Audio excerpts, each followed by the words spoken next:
Dishwasher tab. Here we go. We're going live in 5, 4, 3, 2, and hey everybody.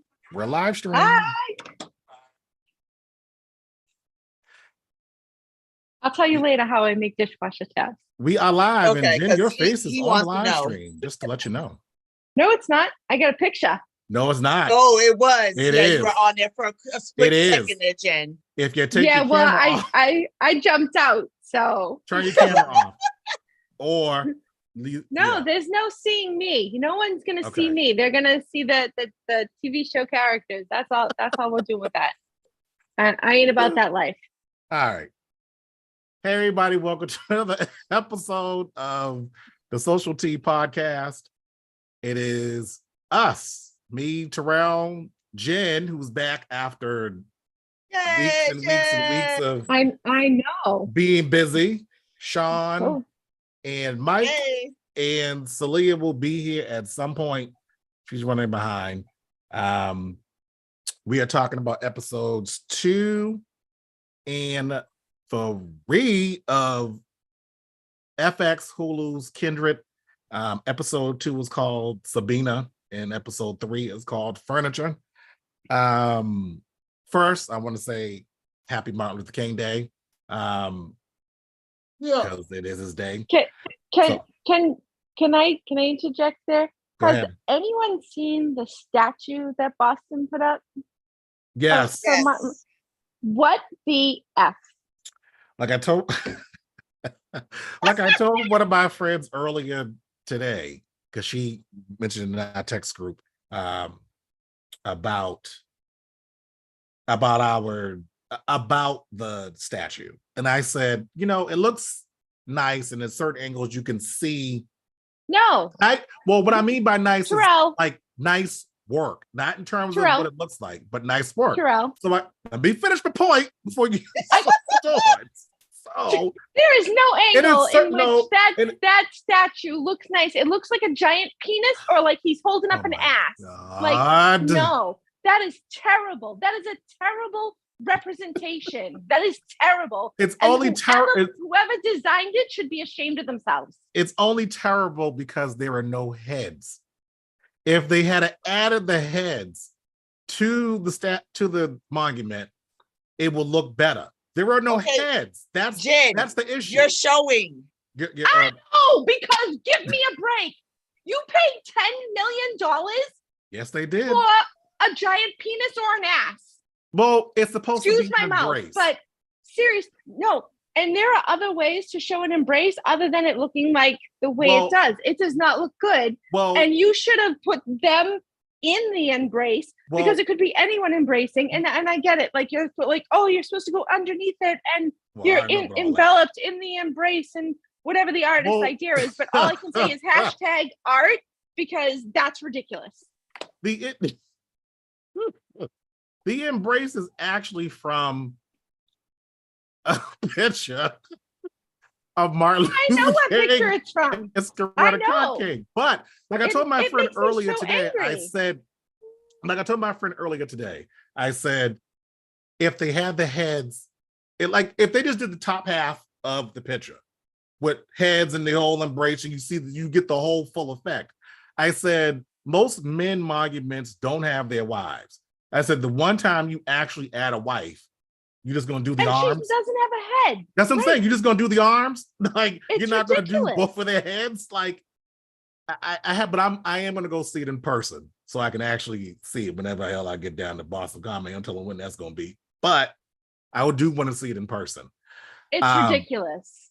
I thought it was going to be, when they said the embrace and they kept showing, like, how they do those render images of what it would look like. And I kept saying, I hope, you're missing something, but yeah, I don't know who paid the $10 million, but it seems like abstract view of it. Not everybody's gonna get it. Not everybody's gonna like it, but it seems and it's supposed to be all inclusive. Right. Also. Right, but I feel like if you're gonna do a representation, you should have a representation of the people that it is representing. Yes. Not just giant arms that are more abstract looking than an actual representation. If you wanted to do something that was abstract, then you needed to push the abstract further.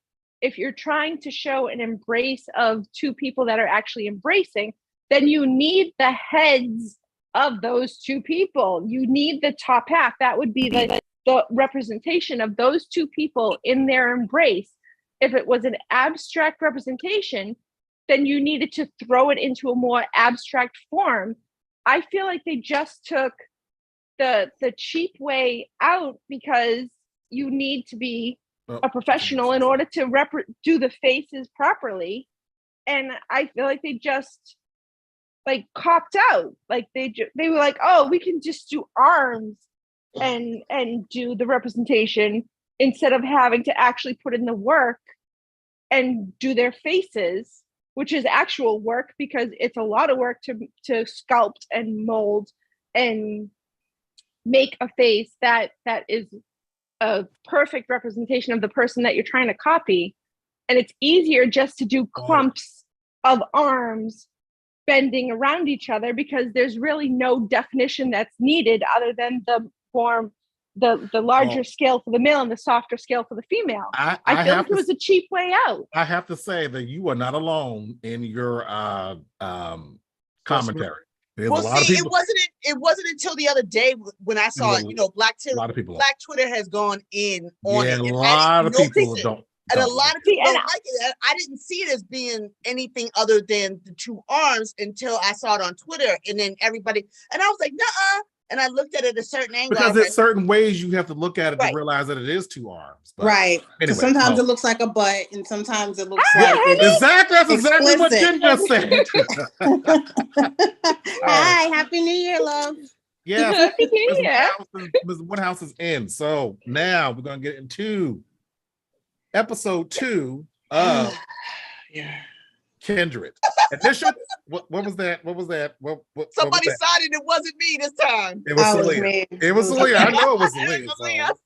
Yeah. But okay, so initial thoughts. Who wants to go first? Go ahead. I want to go first. All right. I want to go first. Yeah. Go ahead. Go. So go ahead.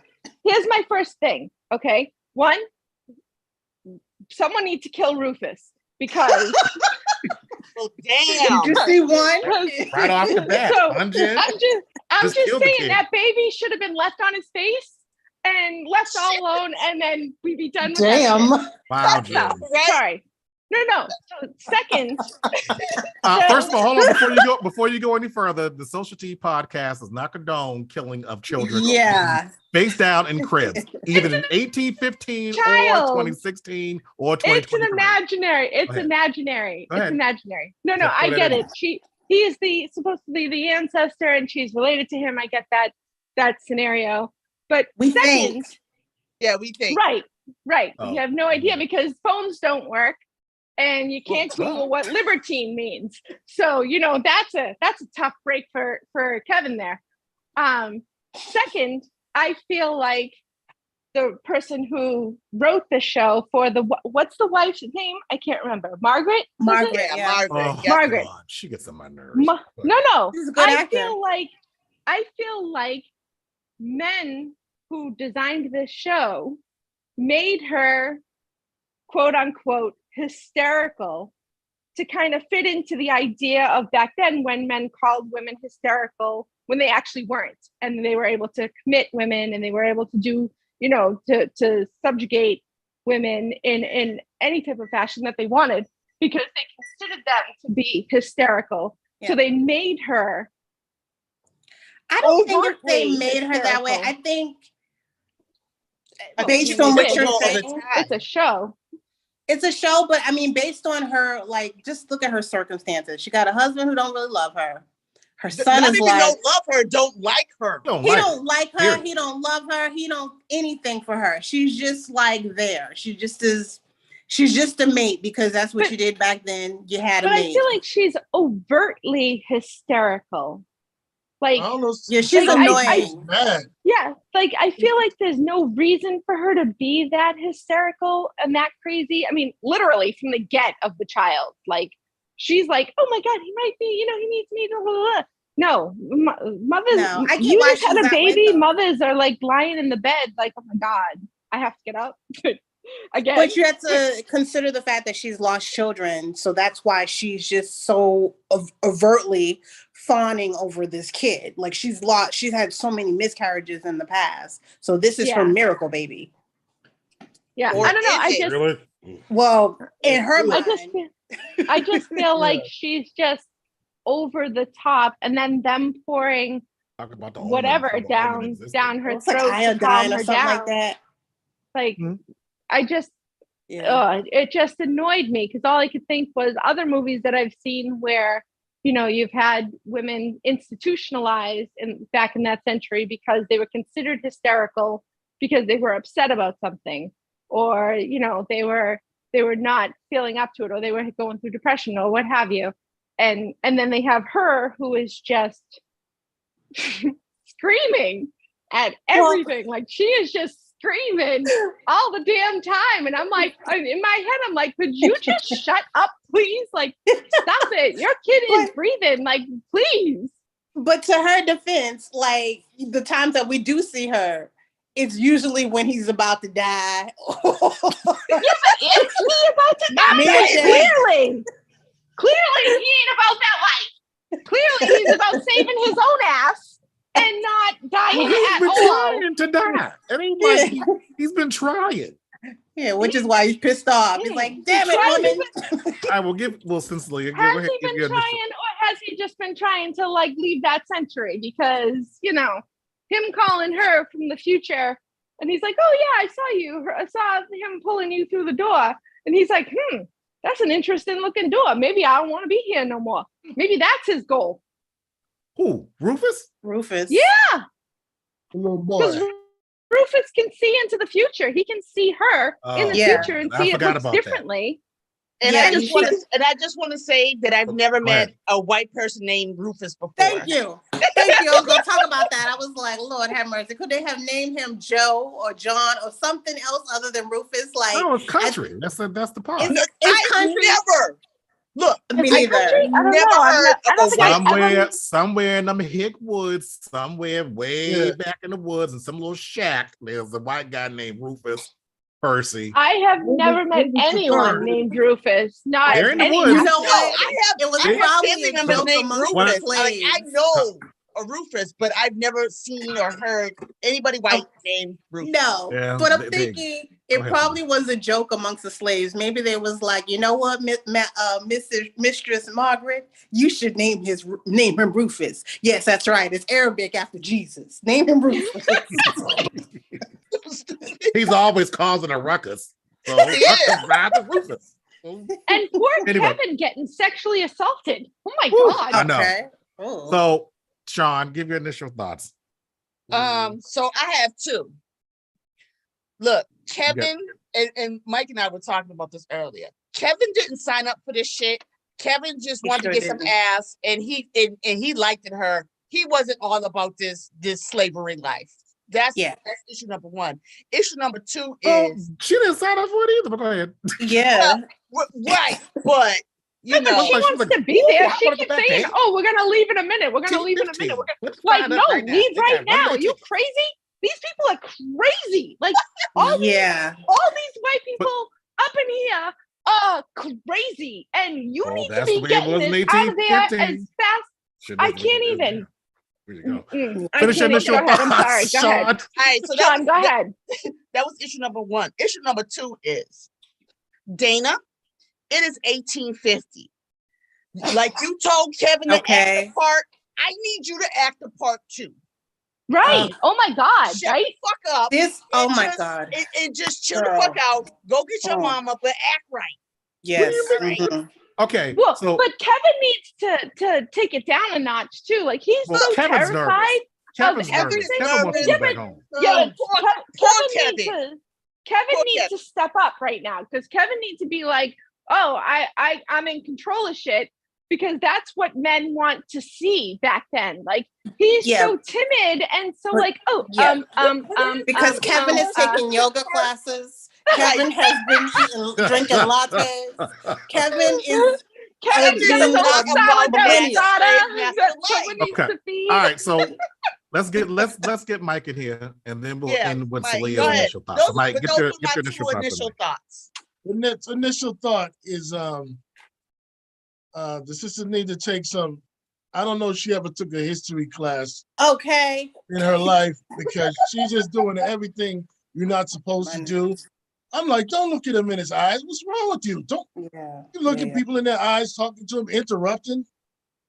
Like you trying to die. Yeah, you're trying to get it. And but if you think about it, they don't actually teach history in history. So I mean, you know, you got to start with that, because she, you know, you're saying she's not. I never learned about Black history. The only thing in Black history I ever learned about was Harriet Tubman, and that was literally the only person I ever learned about going to school. And that was my history. No, I'm laughing about last week. We're laughing about last week. Because they don't actually teach you history. Well, at least not back in my day. They didn't actually teach you history. And Dr. King, stuff I've learned about today. I'm like, oh my God, that happened. Oh my God, that happened. Like that should be included in history books. It all be included. But the other thought was, if I'm her boyfriend or the dude, what's the brother? That's the Kevin. Poor Kevin. When I get back, don't call me.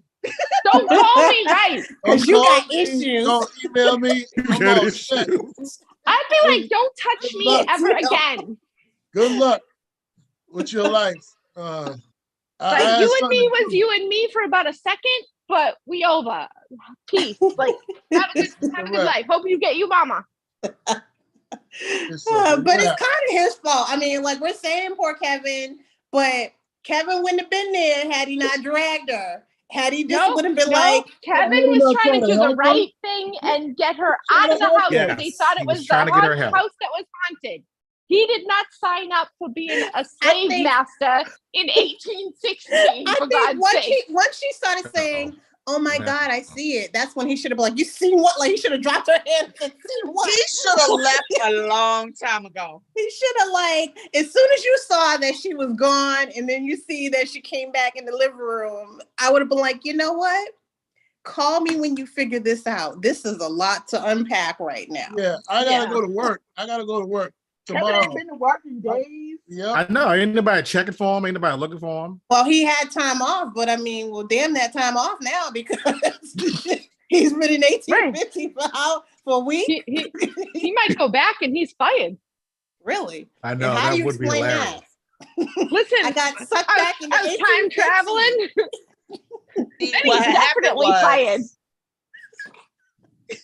What had happened was. What happened? Not gonna believe me. All right. Well, Saleia, give your initial thoughts, and then we'll.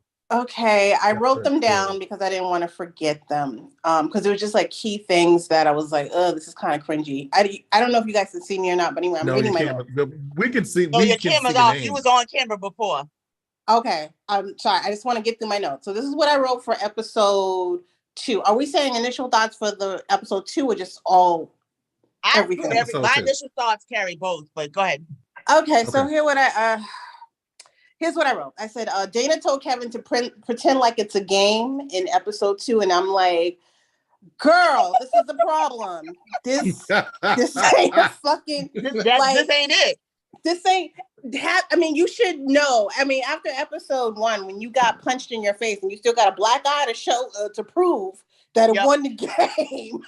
They weren't just, pretending to be slaves or whatever. It wasn't like some reenactment. No, this is real. Don't pretend like it's a game. Pretend like it's a real life. Right. In real time. And pretend like you can actually be killed right now. Okay, because you actually you got punched, and that wasn't for fake. That was for real, and you're still dealing with the shiner to prove it. Also, I felt like Mike, where she's totally like clueless to slave life. Just telling them that the slave, the master, that we're world travelers. What that in itself means, that's heavy. when we're talking about freedom, you ain't traveling nowhere. You can't even travel to the next town without permission. So what do you mean world traveling? Yeah. That was for 2. I'm sorry. Okay, so my initial thoughts for 2 is Rufus is getting on my nerves with that bell. Yes. I wish there were more details on how she got there. Like, what was her journey like? Like, we know what Dana's going through, but what was Olivia's? And I also was thinking the audacity of what was I trying to write? I was trying to write so fast. Oh, that little girl, Tempest, or whatever her name is. Oh God. That little girl. Mm. And that's the part where I was like, yo, shut up.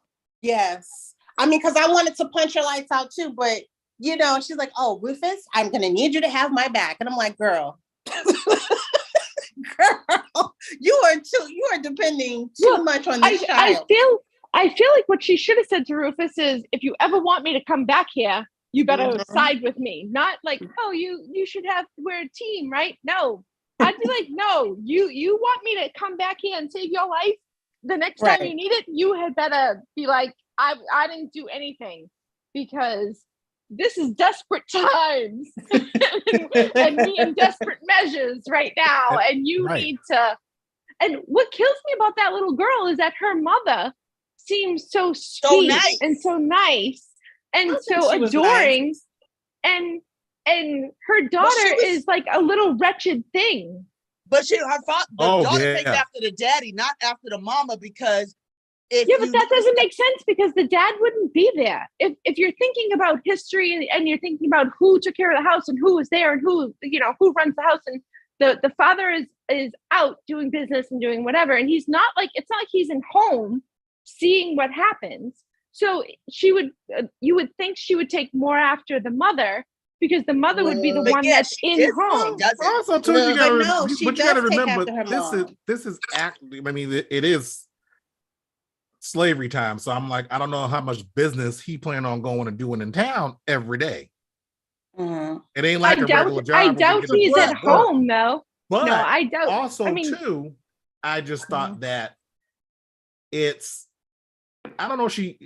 I mean, obviously they didn't spend so much time on them two, on that little family. That character. No. He's related. That's his dead wife's sister. His first wife's sister. His first wife's. Mm-hmm. So that's his sister-in-law. Sister-in-law. Yeah. Okay. All right. Okay. All right. Because that's where okay. Yeah. Because that's right. Because the other lady that shows up later on is and the sister's wife and the wife's sister. Sorry, the wife had the money in the relationship. You could tell because they were talking about his first wife. Having to sell the slaves in order to buy the cheap furniture. Right, but wouldn't he continue to have money because he was married to her? Like, wouldn't she have like a dowry or something that it's probably would be within their family? It's probably one of those situations where maybe, her, because she came from money, like, yes, she probably did have a dowry, but then, maybe her parents were like, we're going to leave this house to you. And maybe that's their house. And maybe that's why Yeah. He only has. That's why she's there. Because there ain't no way if I'm married to a man and you're inviting your dead wife's sister to come see me, and she's looking at my house and saying, oh, this is what you did to it. Ain't no way you come in my house doing all that. Ain't no way. I'm gonna have a whole lot of words for you. But then also, but the little girl, I was rewatching the episodes. Me too. 2 and 3, just speed through. I was like, damn, she's saying the N-word a little too I know she got a whole bunch of bass in her voice, right? Like a little too easy. Like, she's a classic brat, though. And she is. And that's the thing. A bunch of power. She is a classic brat. I realized that. You give a brat more power, they're gonna do more with that power that they have. But going back to I feel like you can look at her and she's like the perfect character. Oh yeah, she played her part well. But I mean, that goes back to like how you guys were saying, oh, her mom seems sweet. Not to me, she don't, because that's where, even though she seems like she has more of her father's traits, but I think she has her mother's traits too. Because remember, her mother's also a master, even though she's coming off like a lady, and maybe she may not go off. And I don't mean to say like she's like a sweet slave person, but like she's like I know how that sounds. Like I absolutely because me saying she seems sweet is in the scope of things still terrible. For that scene, for those scenes, yes, because they don't get into who they are because they're not really part of the story. They're not important, right? So in the scope of everything, she's a terrible person because she owns people. Like but that goes to show you that the girl is just flat out. Yeah. But still, the daughter seems to be 100 times worse. Than I'm looking at her and I'm like, she reminds me of the other actor. She's grown now, but reminds me of Abigail Little House of the Prairie. No, Abigail Breslin. Oh my God! Right, Little House on the Prairie. I'm sorry. She did, but I was like, oh my God, she reminds me of like a Little House on the Prairie, or when what's the name played what's the little girl that was in Interview with the Vampire? Oh, Kristen Dunst. Yeah. Yes. But the hair, the hair is different color, but if the hair was the same color, it kind of reminded me of them. And not to jump subject, but I'm just curious. Has anyone seen the new Interview with the Vampire? Oh no, but I heard it's good. It is so good. I binged it. It in one night. I can't wait for season 2. Stayed up. I haven't seen it. So good. Oh my God, it's real good. So good. Yeah, I love him. Like that was good. Just all right. Sorry. All right. So, what else about episode 2? There's so much. I can talk about the cringe shit because I Oh yeah, you mean when they're throwing the fruit at the kids? Not so much that it was the husband smacking the wife, the wife smacking the husband, and hold her down. Oh yeah, that was it. She smacked him back. I was like, oh. Yeah, she smacked him back. The look on Kevin's face was just like, I was like, damn. And all I can say is out of this whole thing, Kevin's like, man, can I just go home? I just want to go home. Kevin's I want to get the fuck out of here. I got wreckage at home, and I like a car and like shoes. Jen. Yo. Jen. Yes. Is George next to you? Tell George I said hi. Yeah, he was. Why? Could you see it? He's on the. No, because he says, I love my wife. Hi, guys. In the comments on the live stream. Oh my God. You had a sufficient woman, George. I know that's right. Hi, George. Hi, George. He did text me, and he when he texted me, he said, "Oh, I love when you talk about stuff that you're passionate about." And I'm like, I don't know what you're talking about. But I forgot I posted it on Facebook. I'm gonna look down. I'm about to see George Carroll Jr. I'm like, next to you. Terrell, I for 20 minutes I was trying to figure out how to post that YouTube thing. I am so not technologically savvy that by the time everyone was like, all right, I'm gonna be ready, I'm like, oh my God, I still can't figure out how to post this. But well, don't worry. I mean, I figured it out. I jumped on the Zoom like a whole hour and a half early just to kind of make sure I set up the live stream right, because when we did the original live stream for what were we talking about? We won't even discuss the name of that show. Oh yeah, we won't discuss the name of that show. But anyway, we did live stream for that, and I kind of screwed it all up because I thought I could set it up at work for by the time I got home. I can just click and it was all screwed up. But I was like, no, let me get on here and make sure I do it right this particular time. But yeah, so back to what we were saying about the husband slapped the wife and the wife slapped the husband. Like, what the hell? I was like, whoa, that went on back then? Like, yeah. They weren't talking about domestic violence and toxic relationships. You know, like everything, like that whole episode. But even the doctor, the cringy part, the doctor, oh my God, When the slave came out with the water and she was like, "You want to wash your hands?" He was like, "No time." Well, I know. The only thing I can think of is why didn't Kevin say, as like the white guy in the whole mix, be like, "Listen, buddy, wash your damn hands right now." Like Kevin should have stepped in there and been like, "You need to take care of things," because I know that he wasn't doing surgery though. He was fixing his leg. It doesn't matter. I hear what you're saying, but all I can think about is surgery. Jen, you expected a lot out of Kevin. I expected a lot of Kevin. I do. If Dana ain't doing what she's supposed to do, you know Kevin, he's following her lead. Well, I mean, Olivia said Kevin gonna get you killed, so it's like because Kevin is like this. Dana go get also mushiest thing. Exactly. Kevin is like a giant little teddy bear that's like waiting to be hugged at every. Oh, he absolutely is. Yeah, You look at the look on his face is like, I'm a little teddy bear. Like someone please come on. I mean, look but Dana's a baby too. Look at Kevin's face. Look at Kevin's face in Jen's picture. He looks nervous there. Right.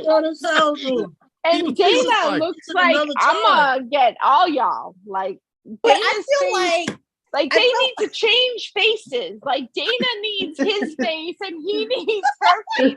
He needs to be the one with like, I'm gonna get y'all. And she needs to be like, oh yes, all right, well, we gonna pretend like we doing this. But that's just the thing. They should have discussed that. They should have, like, before they want to fresh. How do you discuss that when you kidnap someone back to 1816? She didn't kidnap him.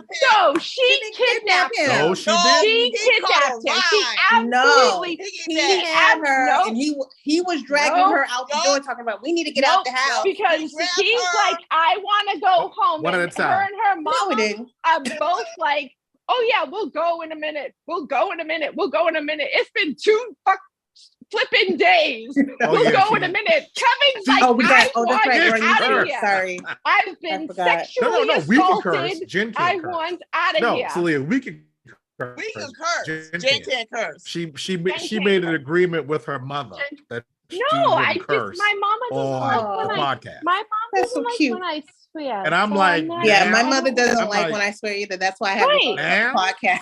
When I'm swearing with Jen, I'm like, no, because my mom listens to the podcast, and I want her to be proud of me. Yeah. So all right, we'll try to keep it cursing and all. So you gotta watch the potty mouth. Yeah, we gotta watch the potty mouth because she listens to the podcast. So God knows God knows. Very glad Jen's not in 1815. They were like, oh my God! I would, the mouth. I would be the like a pirate. You'd be like, it would be like witch. Yeah, I know. That's exactly. She's saying all these words we don't know. She's a witch. Like, absolutely, dude would be like libertine. I'd be like, "What the f are you talking about? What does that even mean?" But I thought that scene was funny. I was like, "What?"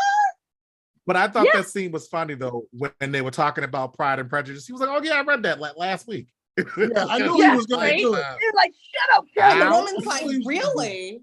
Okay. I love it. He's like, oh yeah, I love London. And all I could think was, you just said you were in New York a week ago and you purchased a slave. When were you in London? Like, figure that out, dude.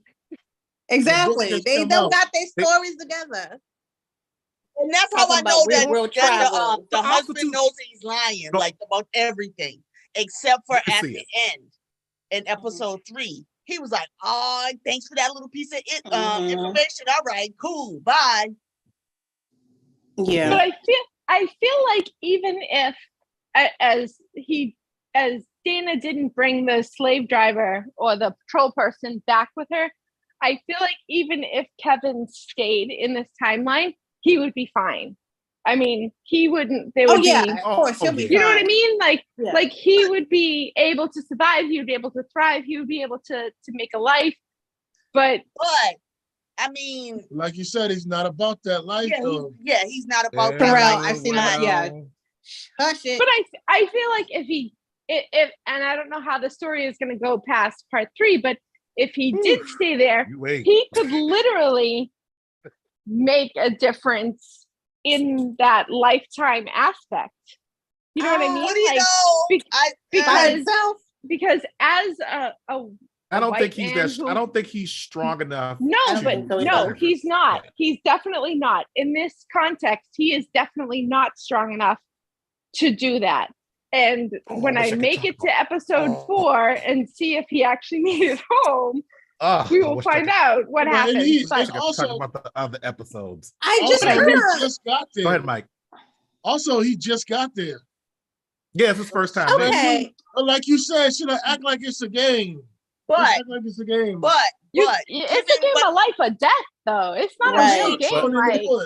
Like there's no re-upping with this game. You know what I mean? Like it's not like Mario Brothers where you eat a mushroom and then you're like bigger and right, and you're back and you're better than ever. Like I feel like her saying, "Oh, pretend it's a game," is such a small thought in the context of a big world in that timeline. You know what I mean? Like that's that's not what you should be telling him in the context of that timeline. But you have to keep him calm though. You got to keep him calm. What I was going to say was, it definitely, what he's going through right now leads me, I haven't watched the rest of the episodes, but what happened in the first episode when she came back in time. So to me, he's stuck back there. She's about to gather all the stuff. She's gonna go buck wild. When she goes back, she's got her bag.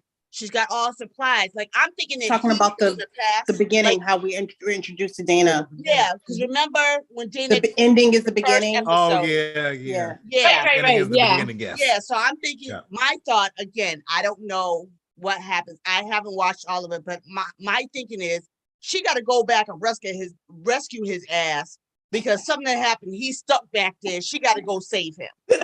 You know, again. Yeah, but how can she rescue him? I mean, if she doesn't even know how she's going back and forth, and I agree, because with her screaming his name, clearly he is not with her in this context, and she has been going back and forth, and something has gone wrong. So, I mean, and again, that's what I mean. Like that to me, it's neither one of their faults. I feel like because even in the episode, he's looking at her like when it's getting hectic, because it gets hectic a lot of times, as you'll find out throughout the course of the show. It's getting hectic. He's looking at her like, let's go back. And she's like, I wish I knew how. Like, it's not that easy. Like, I'm blaming her grandmama and her auntie, because her mama was saying some stuff before she disappeared.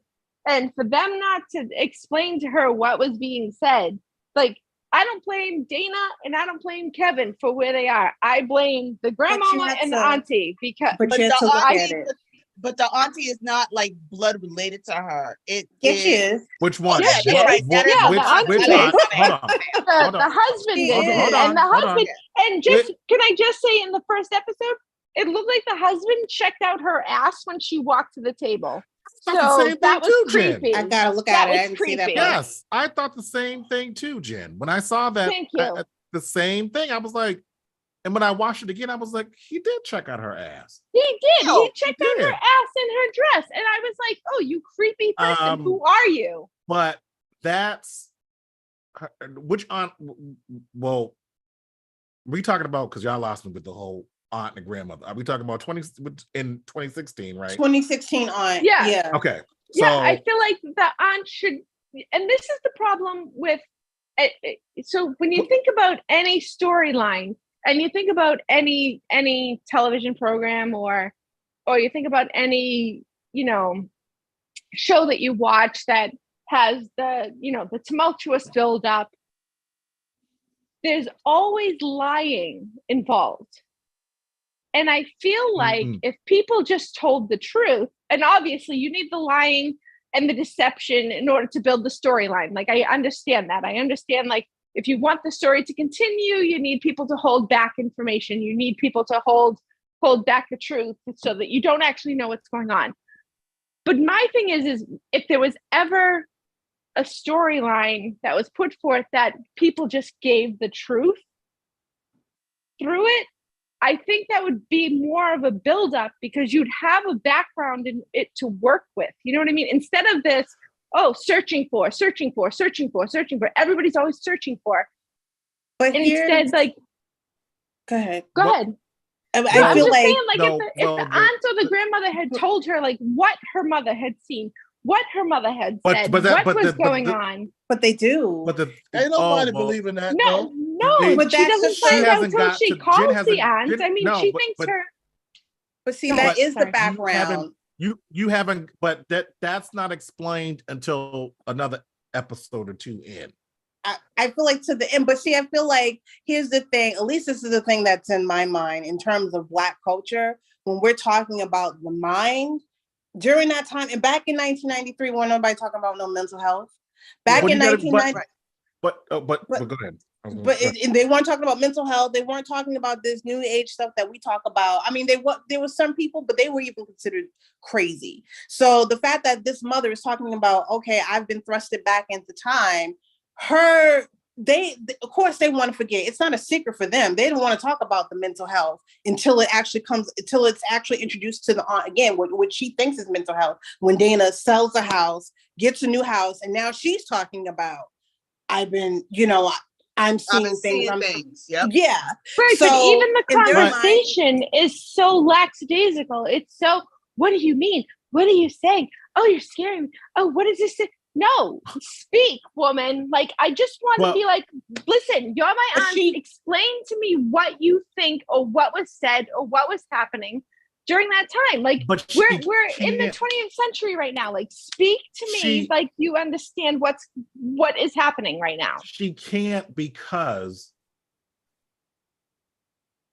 you don't even have an answer. But well, no, I do, but I'm trying not to spoil the other episodes that nobody has seen yet. That's That's why I'm trying not to say anything, because there is no way that, one, I put it like this. One, they don't explain if the mother was coming back and forth, which obviously you can tell in this episode, I think it's 3, that she's been trying to get back home since she got there. Mm-hmm. So there is no back and forth like Dana is doing. Her mother went there and she's there. But I think she kind of alluded to the fact that she, like Dana, it wasn't like she got thrusted back and that was it. No, like, I think she had went back once, then came back again, was pregnant during that whole time. And then the last time being, I don't know. Because she said she left when Dana was 2. 2, yeah. Yeah. Yeah. But in the later, well, if you look at as the series goes on, I'm under the impression that, like Dana, it wasn't just one thing that happened once. It kind of probably happened maybe a couple times, but then maybe Dana's probably gone, maybe this is happening more to her than it has to her mother. What I got from it is that her mother got there once. See, that's what I got. Never got back there again. How did you get back? Right. Because if she could have got back, she would have got back. But see, it couldn't have been once. Because it couldn't have been once. Because you had that conversation with the aunt, saying that she had seen things and she was talking crazy things, and exactly. There's no that conversation if it was only once. Clearly, it started as slowly as it did with Dana. But the fact remains that the aunt it started at the same age, there should have been some type of conversation where, like, okay, we're gonna keep a watch on her. We're gonna keep talking to her. I don't know if that started happening around the same age, because the mother said it happened when she was 26 also. Yes.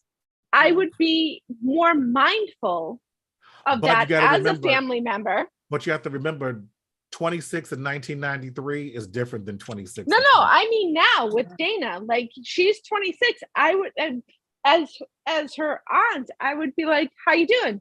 And she said she hadn't spoken to them for a year. Yeah, I know what you're saying. So I would be like, "How are you? How are things? How's your mental health? Like, who are you talking to?" She kind of alludes to the fact that her aunt's kind of been like the prissy aunt that really went around the family like that. But then also, you got to remember too, the aunt is her father's sister, not her mother's sister. Mm-hmm. So they don't. Wait, what? Yes. Yeah. That gets The explained aunt later. is her father's sister. Yes, that Yes, gets explained yes. later. Oh, So that's what. I thought it was the mother's sister. No, No, yeah, oh, because that's we her talked about father's. that last Oh, week. Yep. So that's why she doesn't okay. Well, know that as explains much. more. That explains that. It Yes, didn't dawn on me. Yeah, that's her okay. father's sister. So she doesn't know what, because when you first watch it, you think, oh, that's her mother's sister. Yeah, And that's then exactly what I thought. Because the if aunt, it's but then the aunt mentions, like, you know, like think when she's on the maternal phone, family is closer. but when You know she's what I mean? on Like the in all phone, families. Sometimes. your mother's. But they also, because even Olivia, and I didn't even catch on to it until like the second time I watched it, Olivia was saying that her husband, Dana's dad, their grandfathers or fathers came up from Maryland to New York, Brooklyn. So there's a closeness there. Well, get that. And I also thought that she mentioned that because it was because she said that somebody mentioned East something. I don't know if it was East Maryland or whatever the hell they mentioned. East Maryland, yeah. East Maryland, East, yeah. So that was her. I think for her, it was a what do you call it? A sign that she should knows go about the place or heard about the place from her husband, father, and Yeah. Well, I'm glad someone was leaning into that history, because Dana sure won't. Nobody told her nothing. Well, because you got to remember, because I think the way that it is, what you all, damn. See, I can't. We can still have this conversation. It's written in a way where they don't. It's you really don't hear about Olivia's family. No. So like everything. Can I just ask, Terrell, have you watched the whole thing? Yeah, I've been So watching have I. the whole I've seen the whole thing. Okay, so I stopped myself. Yeah, so that's why you don't hear about Olivia's family through the whole thing? Well, not really. I mean, I'm not giving anything away, but this is okay, and this is probably the part of me, and I think I mentioned it. The family right now. Oh, sorry. I mean, go ahead, Saleia. I feel like, because this is, you have to remember, this is from a novel from Octavia Butler written in 1976. So part of me wants to read the book because there's certain things I feel like that are missing, like details, and maybe that would be because the books are always better. So I mean, you have that. Yeah. Because I'm like, they would probably explain more as to like Olivia, because I was like, wait a minute. The first time I watched it, I was like, how did she get there again? When did she get there? Who's she connected to? And then even after watching it the second time and seeing the ending, when y'all get there, y'all gonna have questions too. I mean, because like I said in the first, we talked about it last week, they don't. Dag, Terrell. Because I want to say they I want y'all to still be interested in watching the rest of the episode. Yeah. So oh my god, it's so good. I mean, it is so good, because I got to episode 3 and I thought, I'm just going to continue to binge this. And if it wasn't for my stupid sourdough, I would have just continued watching it. But no, I wouldn't have. I needed a break. You needed a break, Shawn. Yeah. I was just like, yo, I really just want to shake this shit out of Dana because she's getting on my last nerve. Just shake this shit. Because I feel like she doesn't understand where she is. Like, I get that she knows where she is, but she doesn't understand. Yes. And this one is so dangerous. It's dangerous. She don't understand it's the literally so life dangerous. or death. Yeah. Yes. And she just being all willy-nilly. Look, if she's feeling that way now, girl, you want to punch her lights out as these episodes go first. Like, that's the thing. Like, I was even going through, like, watching this, and I was literally sitting here like, oh my god, please just leave, please just leave. Oh my god, oh my god, oh my god, oh my god. Like, I was panicking for them. And Dana is just like, no, just relax. You're fine. Just pretend like this is a game. Like my mama have all the answers. My mama let us know. Like she just kept saying keep going. We're fine. Don't either. worry. Just say we were traveling. Blah blah blah blah blah. And I'm sitting here like, oh my God, could you people just leave? Like go back home where it's but she doesn't know how. Remotely safe. Like, no, like but that's the thing. Like her and her mama keep telling Kevin, we'll leave in a minute. We'll leave in a minute. And ain't none of them know how to get. He's like, I'm ready to go right now.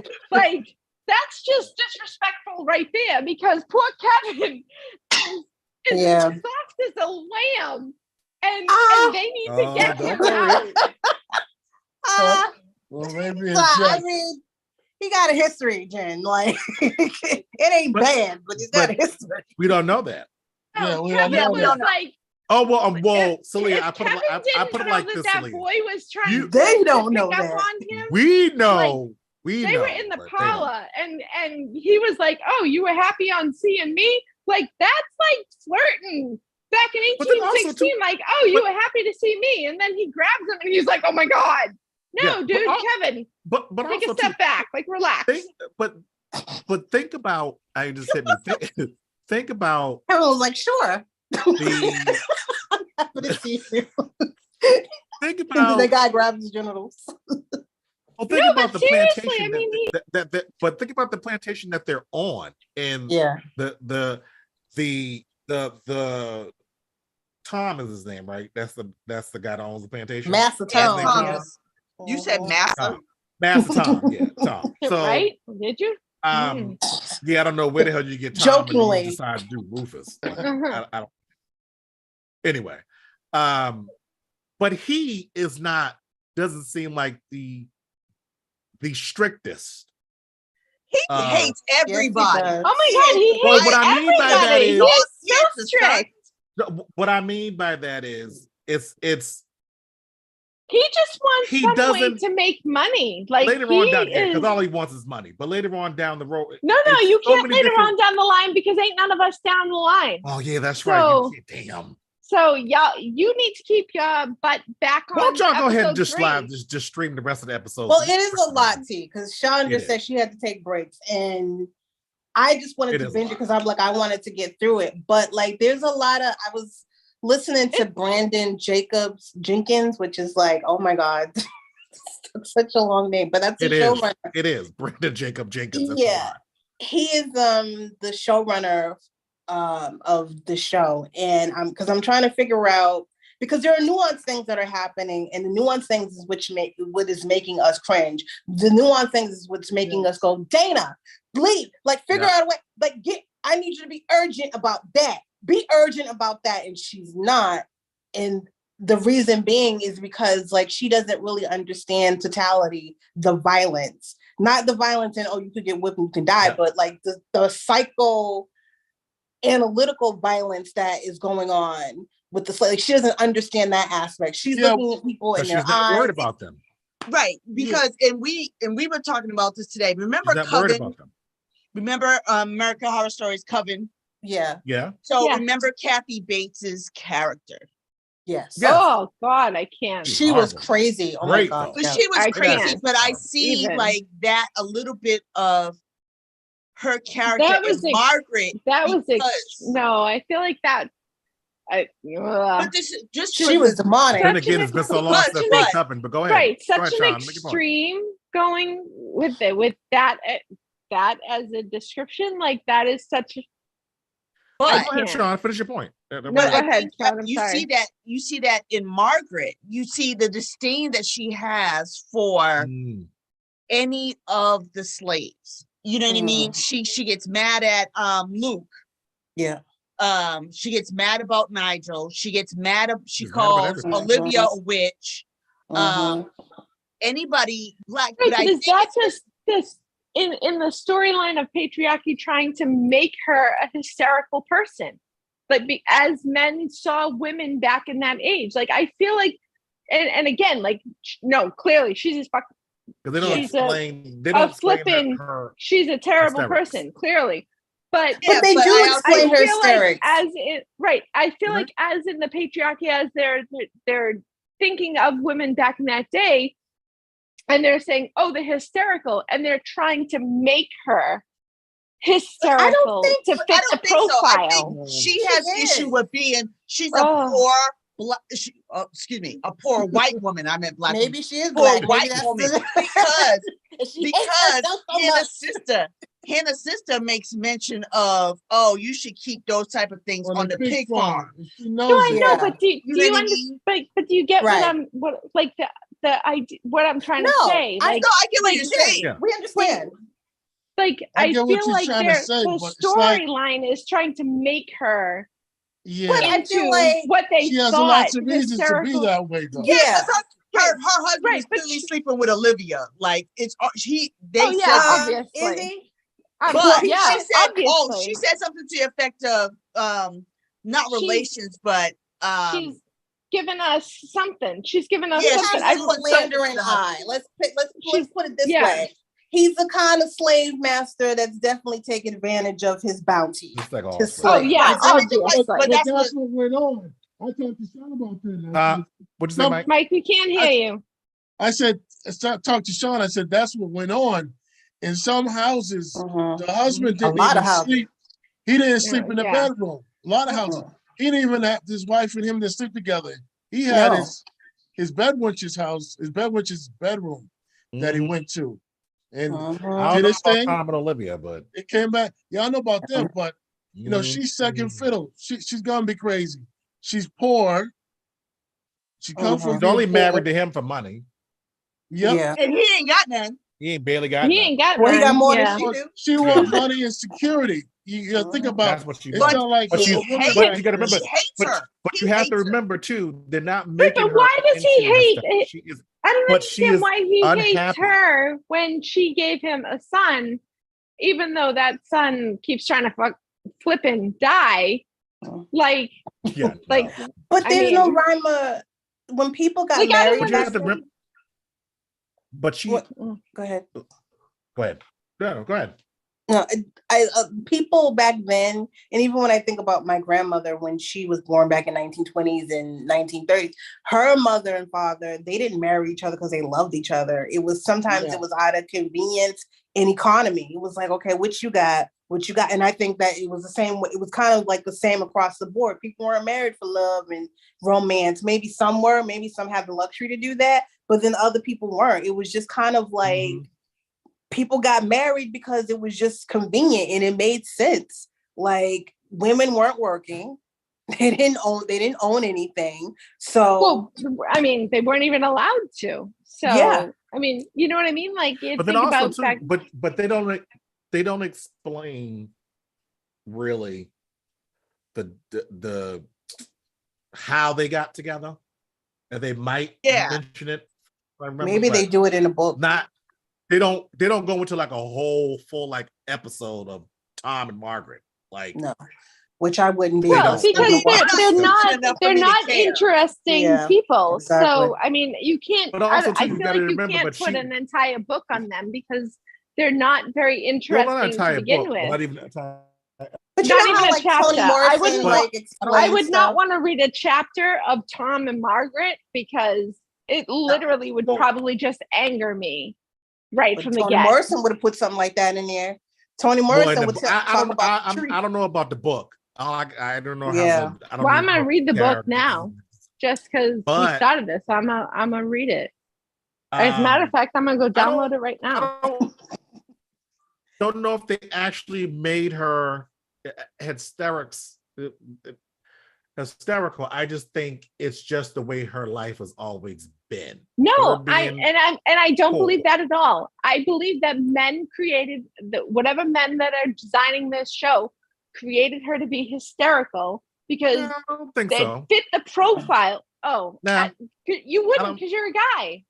Well, but I'm a woman and I'm looking at this. I don't look at it like they made her hysteric because then that means that they would have made every woman hysteric. Wait, as a mother, she is overly hysterical.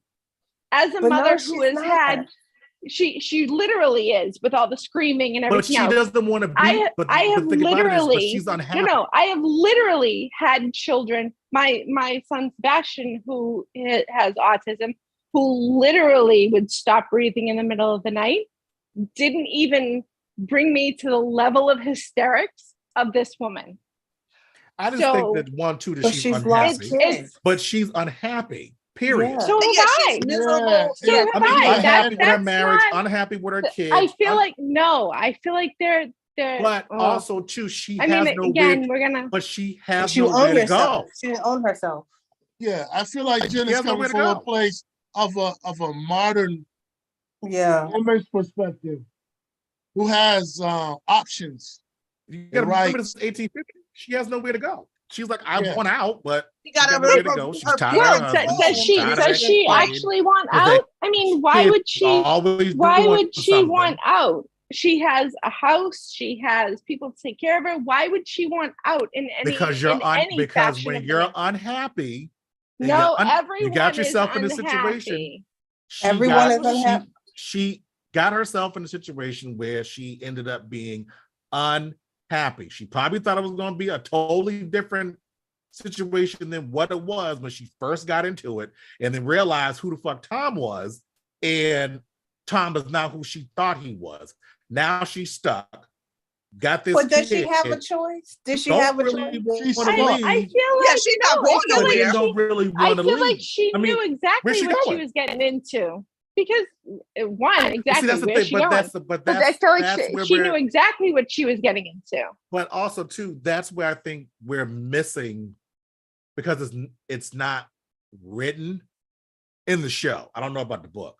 Right. So we don't have that. You don't really get that. So you miss how or what even a little smidget of what their backstory is in terms of Tom and Margaret. But then again, it's not about Tom and Margaret. So I don't know what they're going to do for season. I don't even know if there even is going to be a season 2. It needs to be a season 2, just based on the ending. Yeah. Well, we haven't watched the ending. That's what I'm saying. It needs to be a season 2. That's why you need to stick with episodes 2 and 3 like we're supposed to. Stop going ahead, because I haven't gone ahead yet. About it. Let's speak to the always like I can't stop him, because it really does.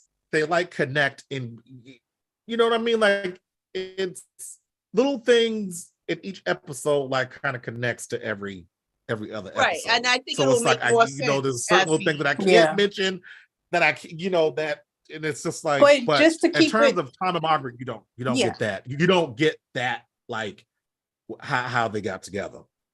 Well, we don't get how they got together, but I feel like they made it very clear that she was the woman who's had so many miscarriages. So I can see, even though thing too, yes. I can see, even though you're like, oh, she's hysterical. Yeah, for a reason. You know what I mean? Back then in that time, if you were someone who was married and you could, let's say you're a barren woman or what have you, you got treated a certain way. Oh, yeah. So and then and then not to mention you have your family or other people looking down on you.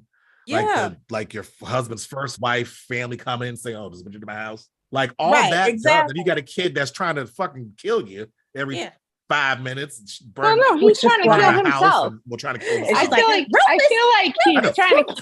Rufus is trying to kill himself, only to bring back someone who feels like he loves him. But wait, because I don't think that anyone in that house actually loves him, and he's like, oh, Dana cares about him. Nobody cares about him. That's why. Right, which is why he keeps trying to try things to bring Dana back. Shoot, so Daddy don't care about him. About to beat him. He's an annoying little boy. Now you're trying to beat his ass. He is an annoying little boy. So fucking annoying. Excuse me. So annoying. He is an annoying little boy. Okay, go ahead, Michael. We talk about nuance. Saleia was talking about nuance. Mm. I wonder, is the the creator doing these things on purpose, like her picking up the book nonchalantly. As soon as she touched the book, I was like, put the those damn are the things that make me nervous. Read. Don't like, read. oh my God, put the book Oh my down. God. No, I would bring all the books mad. with And that's me. why I want to shake the shit out of I her. would have a bag on my back with everything I could take back with me from there. I would literally bring everything back with me just so I could. You would be like Dana. You sure would. You living a dangerous life. But also too, Yeah. but you I all mean- have to take into account that when you're first of all, we're taking into account that she is somehow getting transported through space and time from 2016 to 1815. You're not if we all got transported, not even watching the show, we got transported back to 1815, are we automatically going to say, or automatically, like, I'm not picking up that book? That's not the first thing that's going to go through your head. You wouldn't think about it because it's something you wouldn't think about it. No, I'm taking everything. Nope. No, I mean, not taking everything. Wait. Can I just say? Wait, let her. All right, go ahead. Go. No, go ahead, Jen. No. So my whole thing, like, I love books. I love reading anything and everything. Like, I love learning new things. Like, I love books. I would literally, and I mean, if I traveled anywhere in time, I would literally pick up every single book that was in my path and hold it tightly to my chest and be like, you can't take this. I'm just going to walk with it. Here I go. Like, just leave me. Remember, I'm just going to keep going. But they don't have, you don't have time. It's almost I have time. No, what I mean is like. You're literally in time. There is plenty of time. You don't know the rules. Time. But you don't know the rules. I don't need rules. I don't need rules. If I got kidnapped to the past, if you like would die. Yeah. All right, but I die with some books against my chest. Okay, hold on for a second. I'm okay with that. Like, but you can't. You have no idea. Like, I love books. I love books. Yeah, we do too. My favorite thing is like libraries. Mike, go ahead. It's not about whether you like books or not. Right. Is that if you were a slave and you could read, you can get killed for reading. Yes. That's the difference. And I'll hide them in my dress. But women didn't wear any pants. So I'm wearing pants under my dress and I'm shoving books in there. But Dina had on pants. She had on whatever she had on. Dina should have kept those pants on to shove books down. No, she didn't. That's all I'm saying. No, she didn't. She put on that. No, I know, but she put on that dress, and I would. That's right. I from California. Put on that dress and shove those books down my pants and kept it moving. They would have found you with them books. Also, but you have to. Okay, but you have to keep into account that again, this is going from in the blink of an eye. 2016, like you, it hit you whenever. Okay, but I mean, if you're thinking about it, next Tuesday at 6 o'clock, I'm gonna, right. It doesn't happen like that. For me, it wouldn't even be the same thing because she's African American and I'm Puerto Rican American. So technically, like, I don't know what I don't even know what I would be looked at as. But when you go back to 1815, they're going to be looking at you as the right, but I don't sound Puerto Rican. They would look at you as being white. Right. So I can steal books like a badass BITCH. Well, yeah, you can steal books. That's all I'm saying. Well, that's the difference. You can steal books. I'm going to be the book thief of 1815. But see, I think to Shawn's point, like, we don't even think we're surrounded by words. We don't even think about it. We'll look at something and we'll read it with no problem. I feel like Chris Rock has this perfect joke about this. Like, if you were in slavery and you knew how to read, the hardest thing would be to keep it under wraps. And that would be Yeah, when he talks about, driving a carriage and possibly getting into an accident, but then he sees, then there's a sign that he has to act like he doesn't know. It says danger. I saw the sign, but I didn't know what it said. Right. And so he's like, you could crash the carriage, and your master's like, didn't you see that sign? Oh, well, you mean that octagon? How do you know octagon? Yep. He's like, damn it. But that's the difference. But you also think about it too is, what if somebody from 1815 automatically just appeared here in 2023? Oh, their fucking heads would explode. Well, that too. Well, but also, and that depends because the snowflake little people. There would be a lot of things that they're going to be afraid to do because of the mentality that they have of 1815. I can't it's been their whole entire life. That's why I feel bad for Kevin because same thing of us going Dana. Well, it's the same thing as Dana going back to 1815. She has the mentality of 2016. So she's automatically going to pick up a book and read it. As we sit here watching, but she is extremely smart. But she is extremely smart, and I feel like she should be leading Kevin in such a better manner. Since she's a 20, she's a millennial. No, she's still a smart woman. I feel like she's smart. But she's not. But she's not using it. Right. But she's not using it correctly. So here's my thing. Saleia, like you said, she's smart, but she's not street smart. Street smart would be I'm gonna shut the F up, and you stand strong and pound your fist like you mean something. She's not discerning. Right. She's put it like this. She is street smart for 2016. She is not dirt road smart. She's not even 2016 smart. No, she is not street smart at all because she's been taken care of. She's been taken care of her entire life. So she is not like us. Well, I don't know. I mean, okay, so I'm gonna say me, growing up in Dorchester, we hung out on the street corner. You know what I mean? You grow up on the streets, a different scenario. To be street smart, to be wary of certain people, to be I feel like she is not that. I feel like she has been babied and cared for and nullified to the fact that danger could happen to her. And now she's in 1816 and she's like, no, I'm fine, blah, blah, blah, blah, blah. And some people, you'll be fine. Okay, but part of that, I got you. That's not the reality. Just her saying that it's a game is just perpetuating the fact that she doesn't understand what it means to have to understand what the street is offering, I guess, or what the environment is offering. Here's what I disagree with that. Go ahead, Shawn.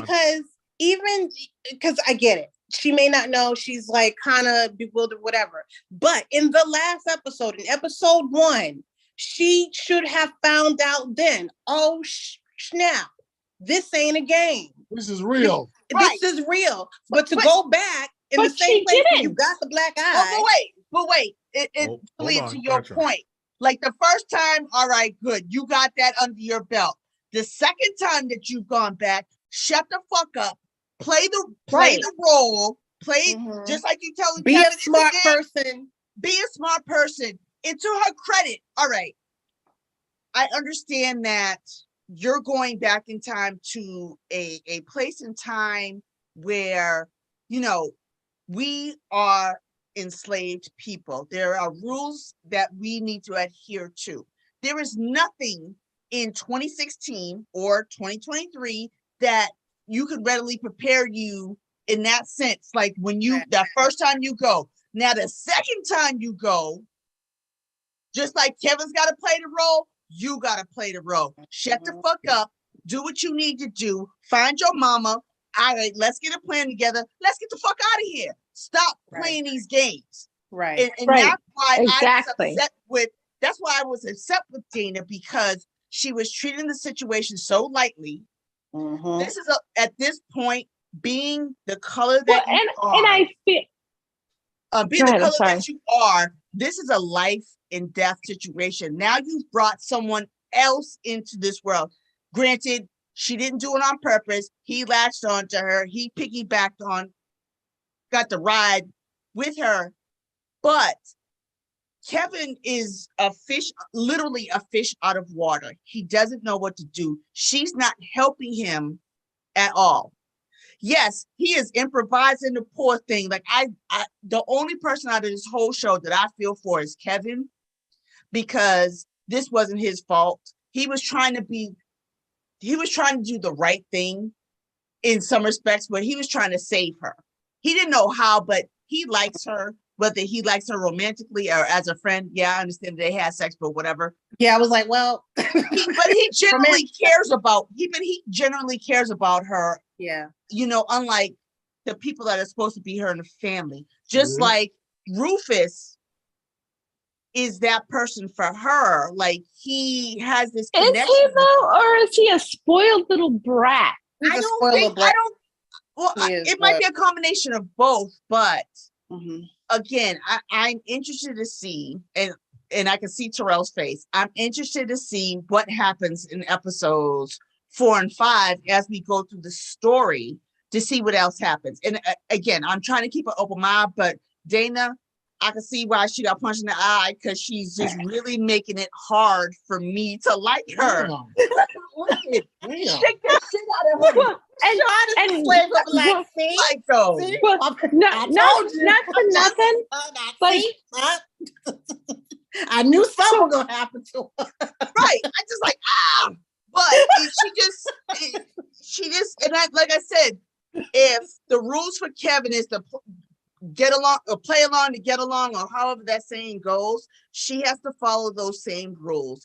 And if she's quote unquote the slave in this, she needs to play her part in this quote unquote game in order to survive.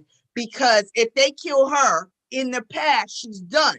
She's done, right? Right, and Kevin is lost where he is. And Kevin is lost and he's stuck there. Hey, Kevin, I think is teaching us a valuable lesson. To all those guys out there, here we if go. You meet a girl for the first date and you have sex with her. She takes you back to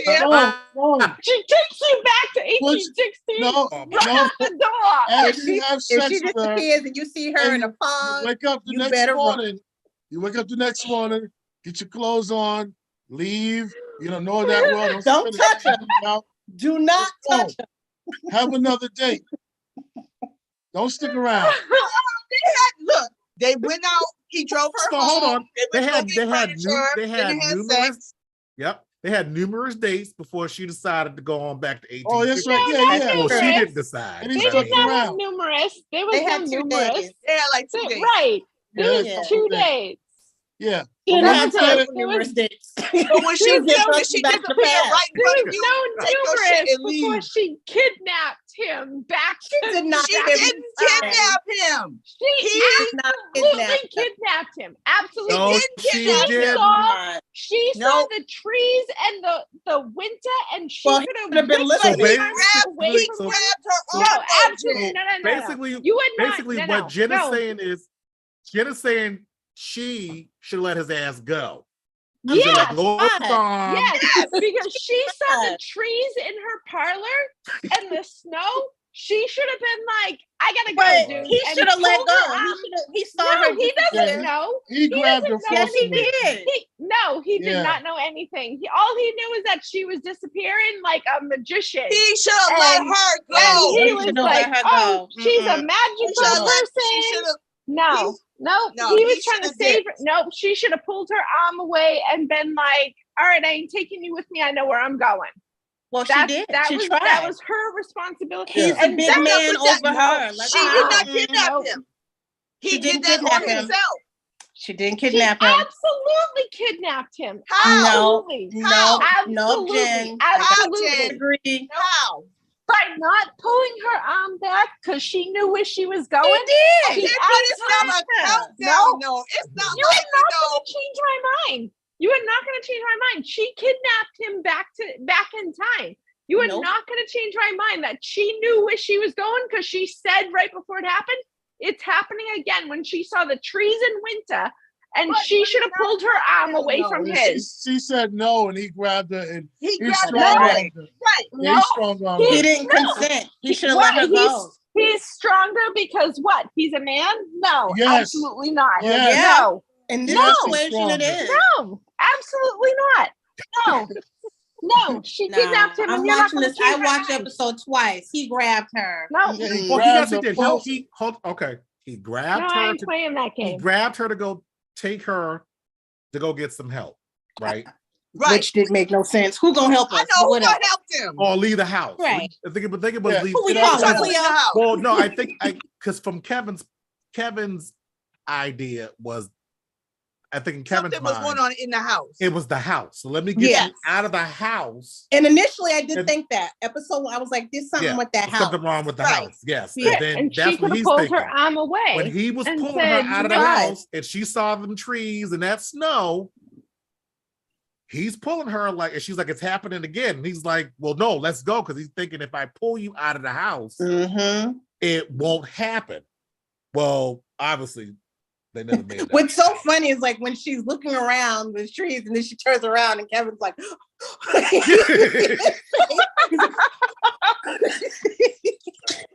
Right, that's why there's no countdown. Oh my God. Go or you need to get off these. It was just she saw it and then it was gone. Right. That's it. In the woods with socks on. In the cold weather. Poor Dana too, but Kevin. I do because he got obviously poor Dana too, but Dana clearly is all right with being there and being sassy. No, so Dana don't understand the severity of it. She's like, oh, slave. I'm not taking no she's not taking it serious. She's all sassy about it. And then I don't think you. I want chicken. Dana, you a danger girl. That's what I want to say. What? Yeah, she's like, no, thank you. I'd rather not. Because when Margaret looked at her and was like, what you doing in this room? And then looking at her like, yep, we're good. Yeah. No, you ain't good. No, you ain't good. Get your ass upstairs. She needs to be in the basement somewhere. Get your ass upstairs. You need to be right. Like everybody else. For real, how you trying to have all these rules in these people's house? You getting free room and board. Shut the fuck up. But again, it's the mentality. I hear what you're saying, T. We're in 1850. Let's, like I said, get along, play along to get along. Let's survive today. Mm-hmm. And Kevin, to his credit, he was playing along. He's actually playing along better than she is. She sure was, but he was following her playing lead. the piano like Elton John and shit. I mean taking the clothes and putting the clothes on and following the whole lead before she did. That's why she had that look when he walked out. He's like, "Can I talk to you?" She's looking at him like, "What the fuck you got on?" So I have a question. I'm sorry for that lady. I have a question. When she makes it back to her timeline, wouldn't the first thing you do be like 13andMe or Ancestry.com or I'm just saying I don't know if they have. Did they have that 2016? Yeah, they did. But we have to remember the original story is taking place. The present day is 1976, not 2016. So they would yes, in the book. So no, there would be none of that nonsense. No, all right. You can't make it. All right, good to know. Yeah, you can't make it to 2016. Yeah. They added the cell phones, and I think that was enough. I think it was okay, we got the cell phones. And the fact that also too that production wise, it's cheaper to film it currently and then say it's 2016. I didn't think about it that way. Doing 1976, and you have to have costumes. You have to have certain houses a certain way, cars. I get that. It has to be for all 8 episodes, because you're going back and forth. So I understood why they did it in 2016 and not 1976, and I kind of get the whole that it's that's 30, 40 years between the book? Because the book came out in 76. Okay. So, but that kind of makes me think of, in terms of what was going on during the time, it's like, you couldn't have had a Dana character as she's written in 2015, because 1976, radical things were happening in terms of race. Yeah, and that's one of the reasons why I want to read the book. Yeah, me too. For that particular reason. But in 2016, but all the political stuff going that on was going on at that time. Yes, it's happening in 1976 too. But at this point, we were kind of used to. Well, I don't want to say used to. Yeah. You ain't never gonna get used. But you still, you have, in terms of mentality, you have different kinds of Black people that kind of view this, and I feel like yes. Because I have a friend who's talking, she was talking about her daughter who was like around Dana's age around that time, and she was just saying, "Oh my God, it's racist," and her daughter was like, "Mom, not everything's right," just kind of like, not everything's racist, and me and her mom are like, yeah, this stuff is, what you know show? what I mean? No, I'm just saying in life, like her mentality is that there's a certain. In millennials and Gen Zs, there's a certain mentality around race, and there's some people who think, oh well, this is kind of. I think after George Floyd, everybody kind of changed your mind. But to piggyback on that, some of the things that we saw in 2016, we hadn't seen in our lifetime. Our parents saw some stuff that were similar to the things that were going on in 2016. So just imagine all those parents. Right. Who were teenagers in 1976. Like my mother was graduating from high school in 1976. Yeah. My parents are a little older. A little older than my mother. I think my mother was in high school around that time. And, so you have all of that. So that's why, and then also want to see what's the difference between the book and the show pertaining to 1815. Not necessarily 2016, because we already know it's a 40-year gap. So we already know there is a difference between the 2016 and 1976 part of the book. Now I want to get into how was it for what version of 1815? I would say what version, but what did Dana in the book experience that the Dana in the show is getting the light version of? Yeah. I mean, it's always because with TV, you're getting whoever's interpretation of what the book says, as opposed to what the book actually says. Can I? And I'm glad that we're not seeing a lot of, from what I've seen so far, the brutality of what that time was. Remember, I told you that you don't get the brutalness of it. And I mean, throughout. And the showrunner was intentional about that. You don't get the brutal, which I'm glad he was, because I'm so sick of seeing slave movies and all you get is the brutal. We know that there is brutality, so you don't have to show it every single time. Like in the show, like you're not telling me anything new or that hasn't happened before. And that's but the newness is the scientific part of it. It's the time travel. That's what's so, I think, so great about Octavia Butler's work is because I'm not teaching you about slavery. I'm writing about this young woman's experience going back into time and how she has to deal with 1 minute being in 1815 and then the next minute being in 1976. Well, she ain't doing a good job. Well, I don't know about the book. Of it. I'm just saying. I don't know about the book. No, I just downloaded the book on Kindle. So as soon as we're done with this, I'm going to start reading it. But it'll be done by tomorrow. Yeah, Jen's a fast reader. Done by tomorrow. Because I love I absolutely love reading, and there have been times where I've started a book and have been so into it that I've literally read through the night until the morning sun came up. and thought, well, damn, I better go to sleep now because see, that's why I'll be interested in hearing what you say next week, Jen, like after watching the next 2 episodes and having read the book, like. But then I feel like we all should read the book. We should all be our uniform. I feel like we should all read the book because I don't know if I want to. I don't know if I got time.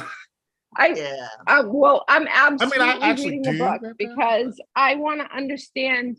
There's so much information in a book that you don't get from TV or movies or shows that you get from. Well, yeah, because go ahead. No, but saying because.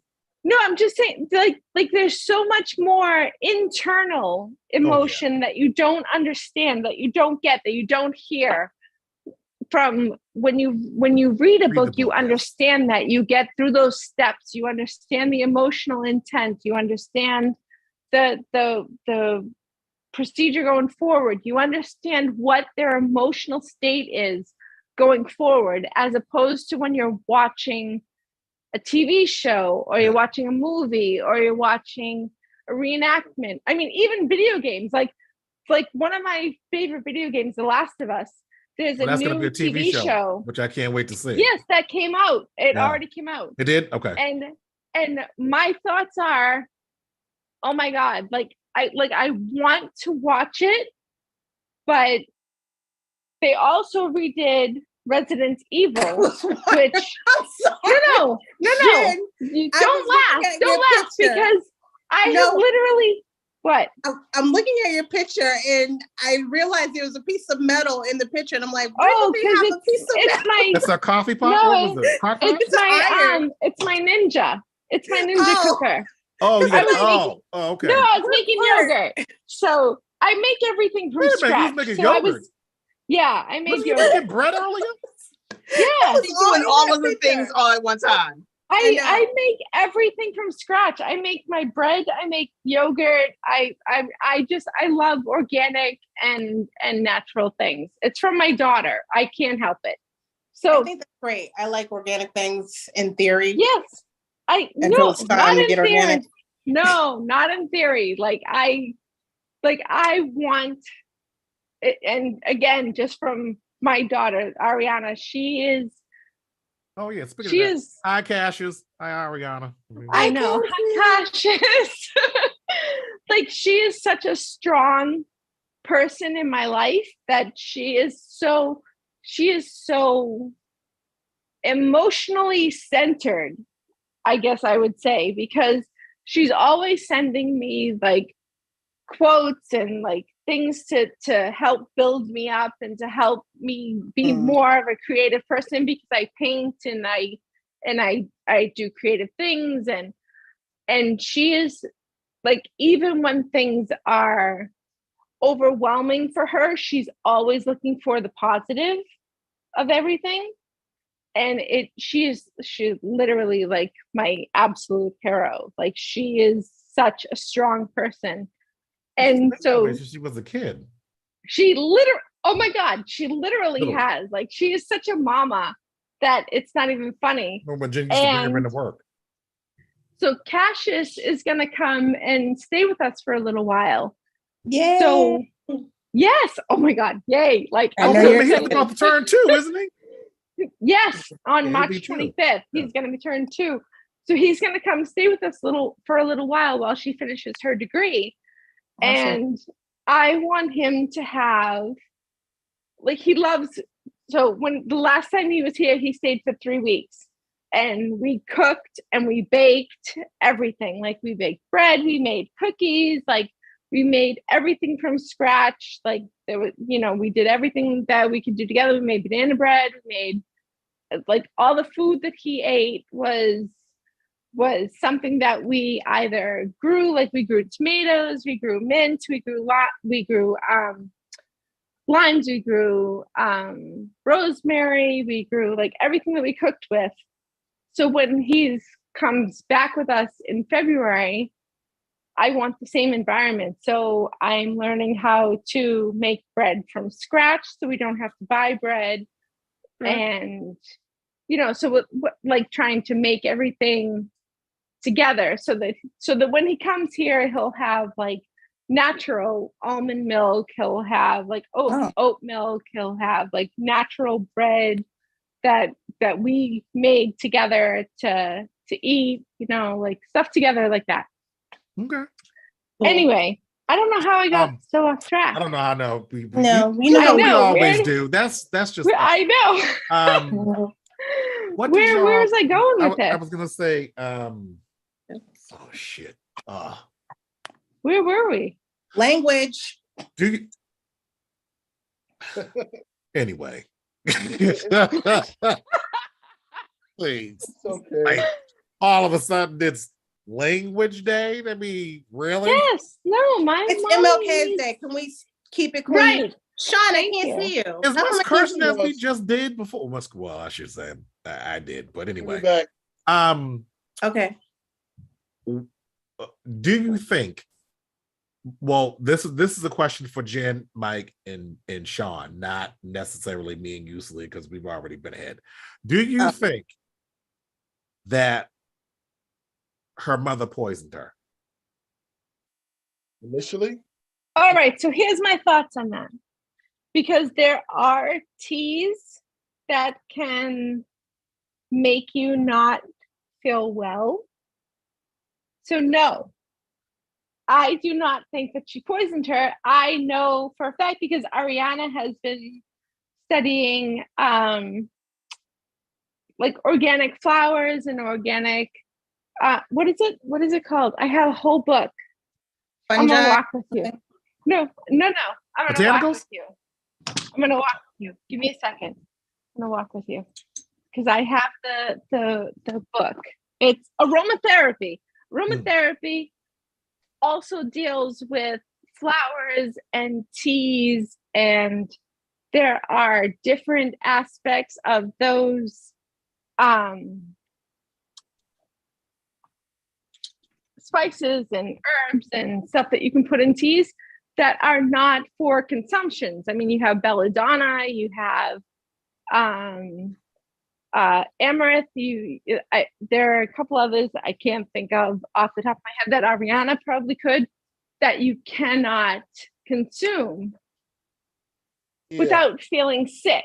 You know what I mean? Like belladonna makes you like kind of loopy. If you have too much belladonna, it can kill you.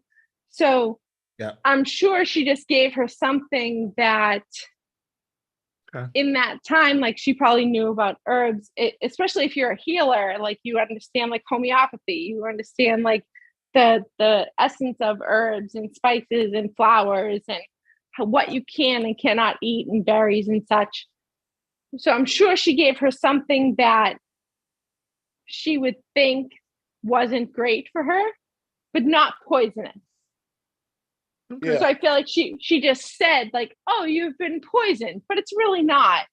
I mean, especially if you take something and you drink enough water to kind of flush your system, you're going to be okay. You know what I mean? Like if you don't take a stuff load of belladonna, you're going to be fine. If you don't have like white oleander, you're going to be fine. Like white oleander, I believe is extremely poisonous, and can just kill you. Right. I'm pretty sure belladonna can kill you as well. I mean, I'd have to ask Ariana about that. Okay. But Shawn. I'll go first. Oh, Mike, go ahead. The question was, what's the question, Terrell? Do you think Olivia poisoned Dana? Yes. Hold on. Let me go ahead. No, Shawn. No, she didn't. It's her daughter. Shawn, get in the picture. Wait, I can't see. I know I can't see her now. Oh, go ahead, Mike. First, there's if she didn't, I think that it depends on the definition. Poison killed or poison that hurt her to make her feel that she died. The slaves knew other things from Africa. They knew different herbs and mixes to make somebody get sick or to kill somebody. Sometimes during the slave revolts, the way they killed the slave master was they poisoned their food, they poisoned their drink.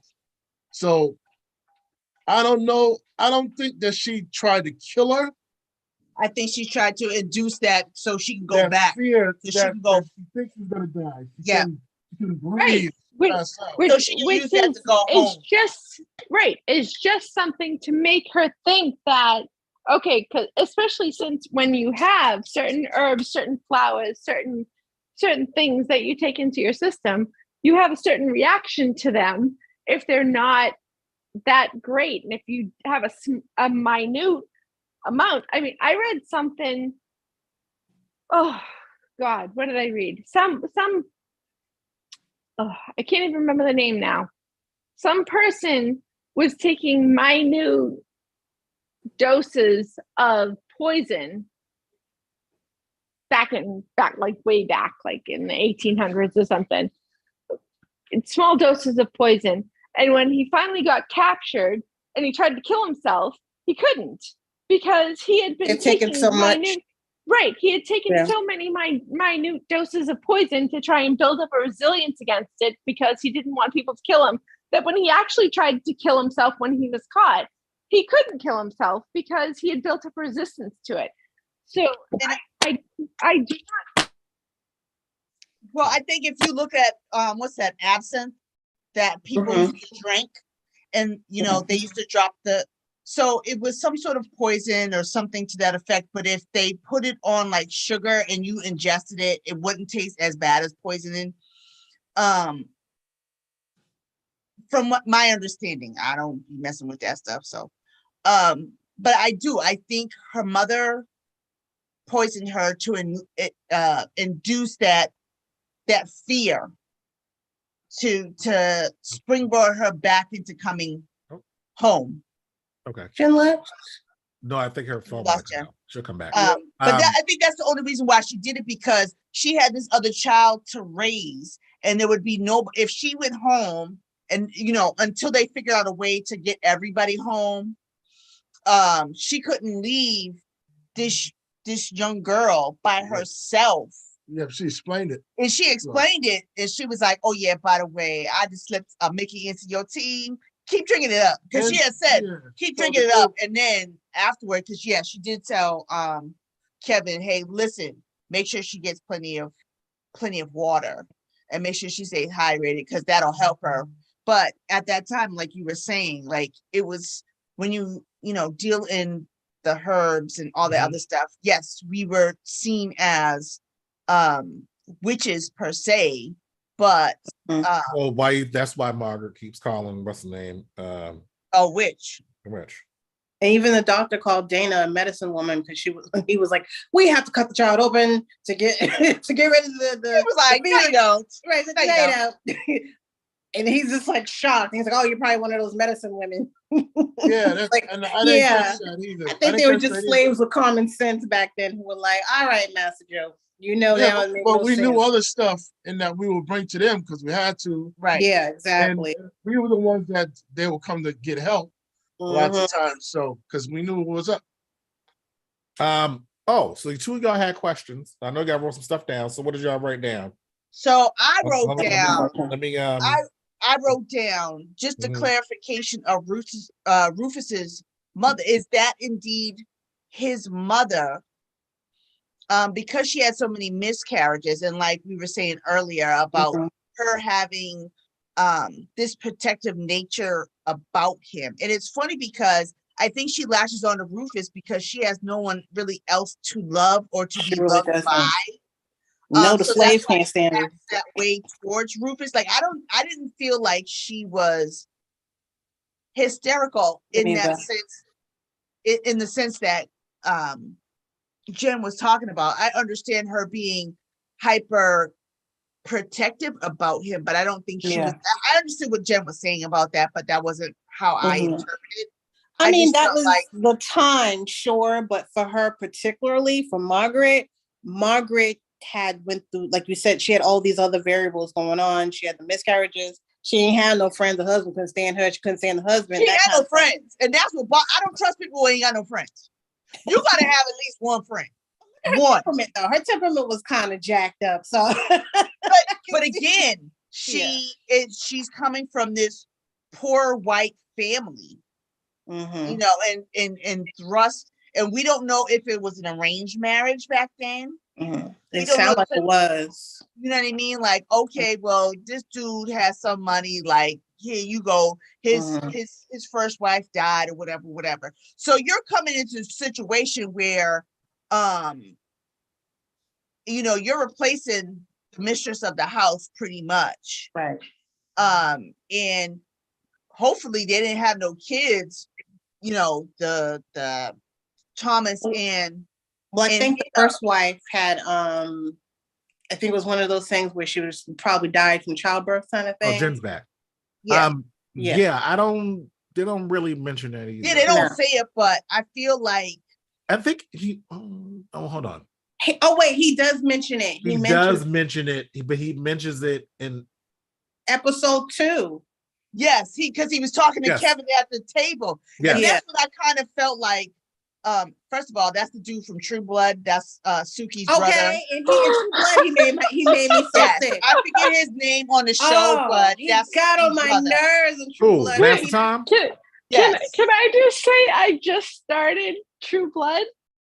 Oh, True Blood's a very good show. From the first season the other night. Like, wait a minute, Jen's never watched True Blood? I've read all the books. No, I watched it, but kind of like intermittently. Like I never really watched the whole thing. I told you I thought that was weird stuff started happening. I love the books more than I love the show. Like the books were the best. But Jen, I'm surprised though, you being a vampire person that I know. Like I and again, like I've watched because I worked so much, Terrell, and it was on HBO. Yeah, that's right. You did back then. So I couldn't really watch it. So I'd put it on when I'd go home and I'd go to sleep to it. So I never really I go to sleep to that?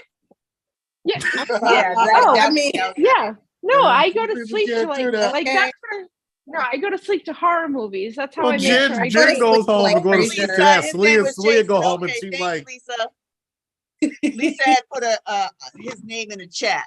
In the live chat, and I couldn't remember. She said it was Jason Stackhouse. Thank you. Yes. So I have watched.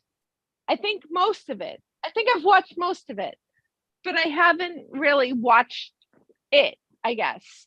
So I just started it the other night because I was, and I'm not that I've just started it the other night, but I've started it a few times. And have just gotten busy.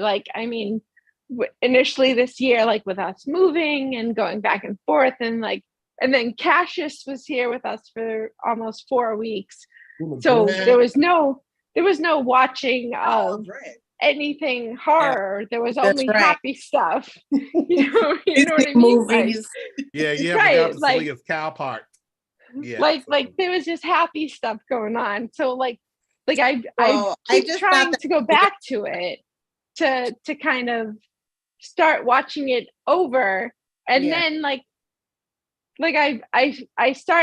watched the first season, and then I was like, okay, well, does it get better from here? So I jumped to the 4th season. So you missed a whole bunch of stuff. I think the first season was good back then, because back then it was kind of shocking and whatever, but if you're trying to watch these shows now, it's it's kind of slow, because I kind of it's similar. Slow. Yeah, it's wicked slow. So I was like, all right, well, let me just see what's happening. I think throughout other stuff, go ahead. Sorry. I think also too that I think 10 episode series change the pace of shows. Yeah. Oh yeah, absolutely. You know what I mean? So when they started doing we only going to do 10 episodes, and then I don't know if it was Netflix or whoever it was, whenever I don't know what production company decided, okay, we're only going to do 10 episodes, and it hit. I forgot what show it was, but that's now changed the pace of TV shows. So it's you're sitting there come on, get to it. I didn't even realize that. George, I don't even remember what. I don't even remember what we were going to watch, but he said something to me. He said, "Oh no, it's only 8 episodes," and I was like, "Is that the new thing?" Like it's only 8 to 8 10 episodes. Like what the hell? Like I don't want 8 episodes and then have to Jen, wait a whole year. Well, Jen, remember when we started watching The Walking Dead? The Walking Dead, the first season was only 6 episodes. Okay, but The Walking, then they added like the next season was like 10, and the next season was like 13.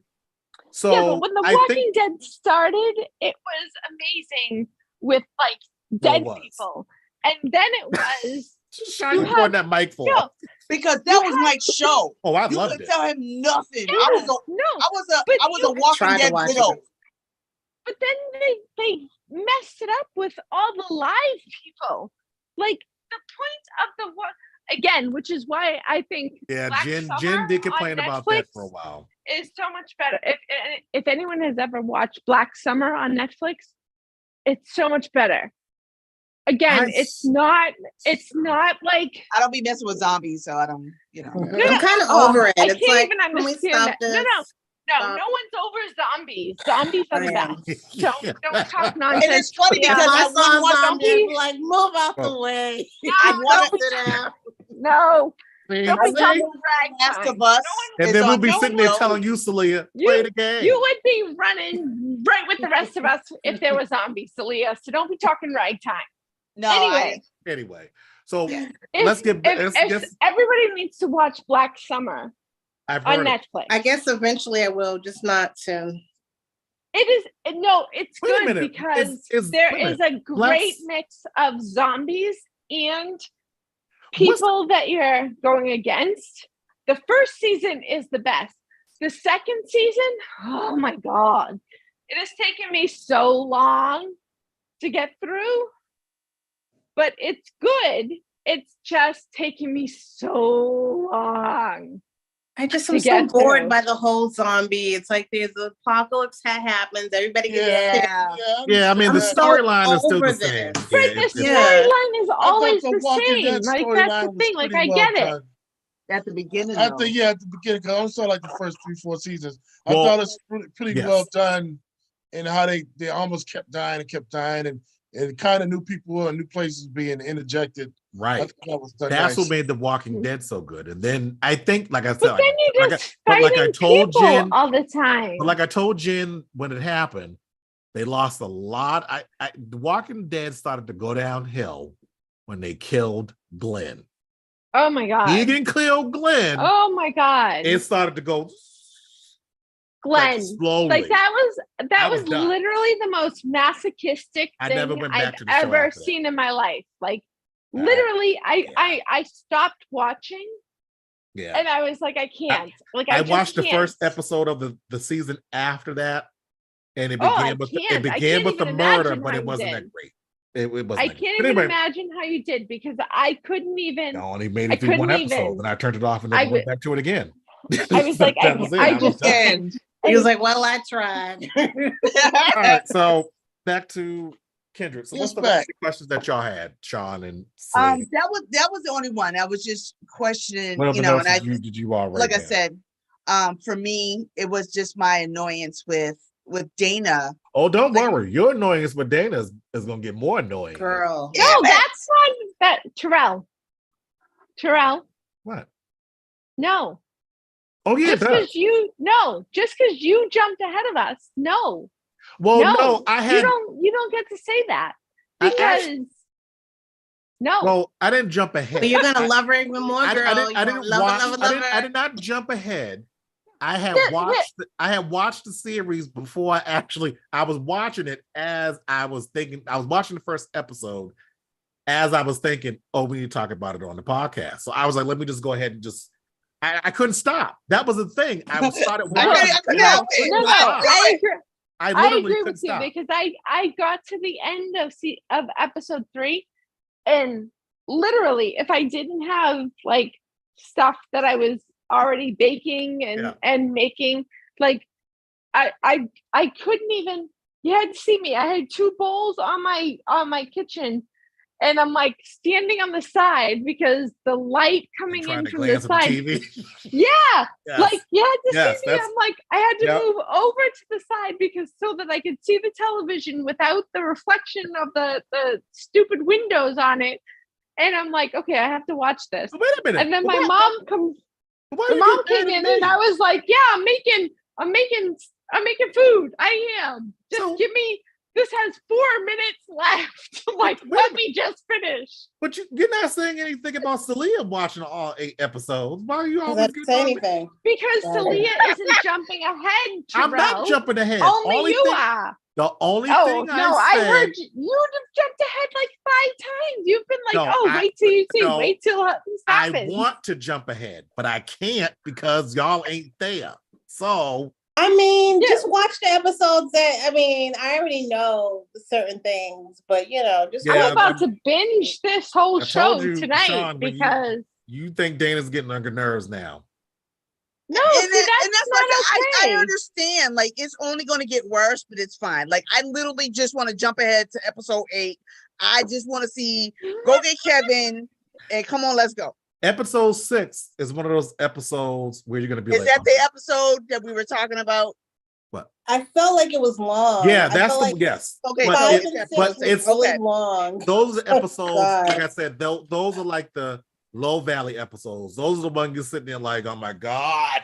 And see, that's how it was with episode 3. Like, hurry up. And you but have it that adds to the story. Like once you get to the mm-hmm.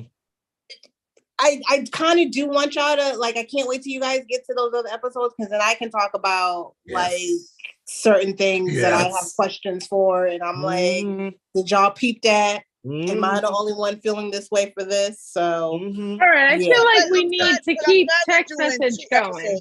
I'm glad, because so that we know what the hell is happening.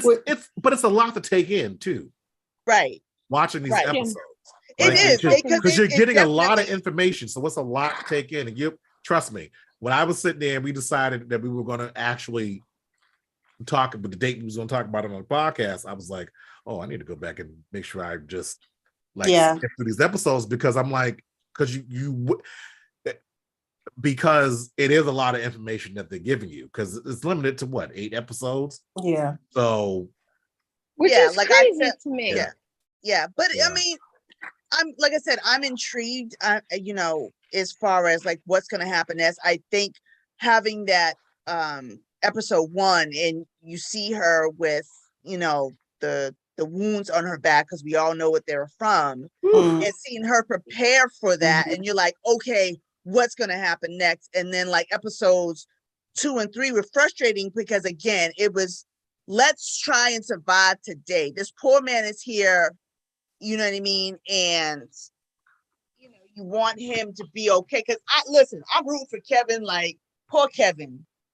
Poor Kevin. Everybody. I'm rooting for everybody. Everybody get the hell out of there.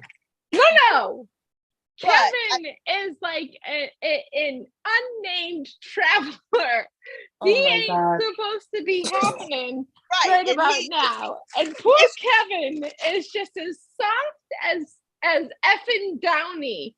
Like, he is just can we relax? Get out. Poor Kevin should be going home.